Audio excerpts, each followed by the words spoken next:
Daily analysis போட்டு நான் weekly அனாலிசிஸை பார்ப்போம்.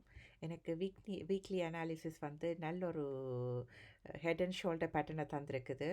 எனக்கு ரொம்ப பிடிச்சிருக்குது head and shoulder pattern.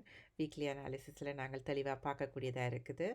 So எங்கள் மட்டுக்கும் ஹெட் அண்ட் ஷோல்டர் பேட்டர்ன் இந்த டார்கெட் மட்டுக்கும் நான் எதிர்பார்க்குறேன் இப்போதைக்கு. Right, head and shoulder pattern எங்களுக்கு வடிவாக இருக்குது. இந்த ஹெட்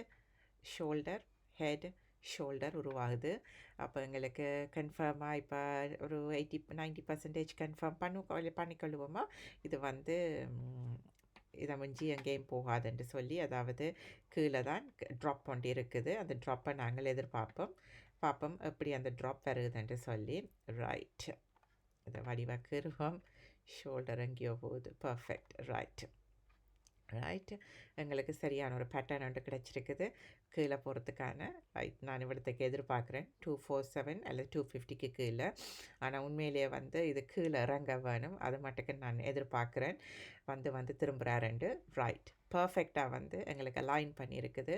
தயவு செய்து நீங்கள் வந்து உங்களோட ட்ரேடிங்கை வந்து சரியாக செய்யுங்கோ. இந்த லைனை விட்டு மேலே போயிட்டுதுண்டா கொஞ்சம் பி கேர்ஃபுல். லைனை விட்டு கீழே இறங்கிச்சுதுண்டா த பெஸ்ட் ட்ரேடிங் என்னென்னு கேட்டால் இதில் இருந்து எங்களுக்கு செல் ஆரம்பமாகுது.